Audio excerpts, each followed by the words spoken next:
د منځني اسیا هیواد تاجکستان یو د نړۍ له هغو هیوادونو دی چېرته چې د آبي وسایلو فراواني ده، خو د څښلو د پاکو اوبو د رسد مناسب انتظام نشتون له وجې د ډیرو سیمو اوسیدونکي د چینو ناپاکي اوبه څښلو ته مجبور دي.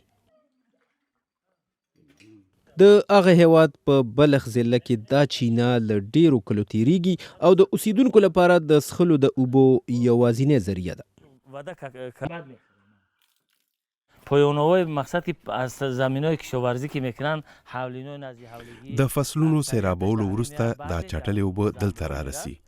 دې کې دوايانې وي او هر رقم ګندګي پکې وي او هم له دې وجې خلک مریضیږي. البته را او آدم کسل میکنه.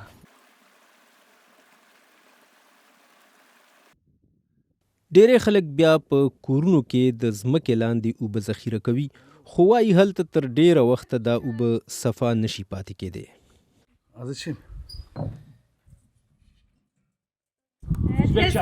دلته اوبه زر خرابېږي. موږ دا هرې 3 یا 4 هفتې پس بدلوو چې ګرانه ده. موږ ته اوبه په بیه اخیستل وي. موږ په دې ټول کارونه کوو.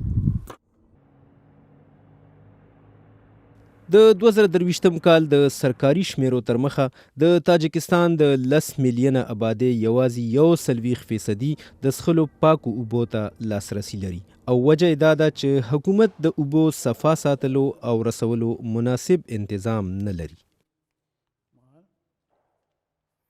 ما در ولایت ختلان جای داریم که در اینجا پایگاه‌های آبکشی موږ دا وخت د خلتون سیمې د اوبو د رسد په هغه مرکز کې یو چې 2800 کورونو ته اوبه رسوي، خو دا ماشینان د اوبو رسد یقیني کولو لپاره سرویس غواړي.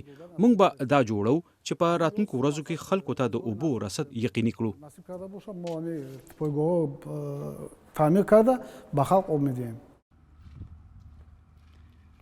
په نیچر نومي ساینسي مجله کې چاپ شوي د یوې څېړنې تر مخه د 1990 او 2020 ترمنځ په تاجکستان کې د څښا اوبو څښلو له وجې اوسطن هر کال 1620 کسان مړه شوي دي.